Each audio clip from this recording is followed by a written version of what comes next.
Langkah kecil dari Dusun Sajang. Dusun Sajang terletak di kaki Gunung Rinjani, dikelilingi sawah bertingkat dan hutan pinus yang sejuk.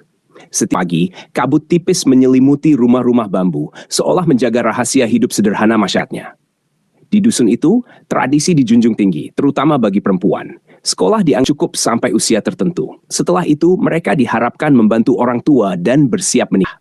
Di dusun itulah Aisyah tumbuh. Sejak kecil Aisyah berbeda. Ia gemar membaca apa saja yang bisa ia temukan. Buku bekas dari pasar, majalah lama, bahkan selebaran yang dibuang. Setiap kali mendengar cerita tentang kota, sekolah tinggi, dan pekerjaan yang bisa mengubah keluarga, matanya selalu berbinar.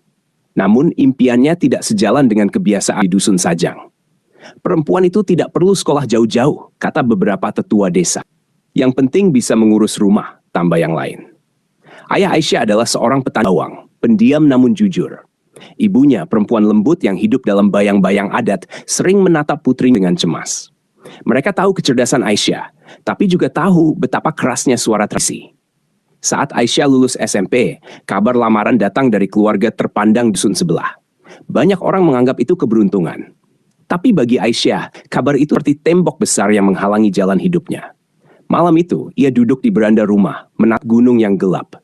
Dengan suara bergetar, ia berkata kepada ayahnya, "Ayah, izinkan saya melanjutkan sekolah. Saya ingin jadi guru, agar anak-anak di dusun ini punya mimpi lebih besar." Ayahnya terdiam lama. Hanya suara jangkrik yang terdengar. Ia tahu keputusan ini akan membuat keluarganya dibicarakan orang. Tapi ia juga melihat keberanian di mata putrinya. Keberanian yang jarang ia temui bahkan pada orang dewasa. "Aisyah," katanya akhirnya, "jalan yang kamu pilih akan berat. Tapi kalau kamu siap melangkah, ayah akan mendukungmu." Keputusan itu menyebar cepat. Ada yang mencibir, ada yang mengasihani, ada pula yang diam-diam kagum. Aisyah harus berjalan kaki berjam-jam setiap hari untuk bersekolah kecamatan. Ia sering kelelahan, kadang hampir menyerah.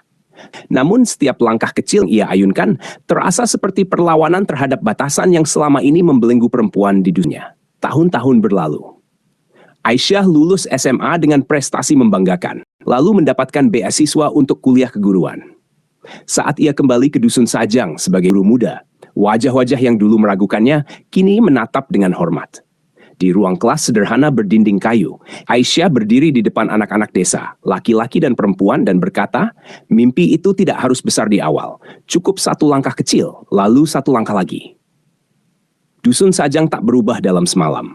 Tradisi masih ada, tapi sejak langkah kecil Aisyah, pintu masa depan kini terbuka sedikit demi sedikit. Dan dari dusun sunyi di kaki gunung itu, lahirlah harapan baru, bahwa keberanian satu orang bisa mengubah cara pandang sebuah generasi.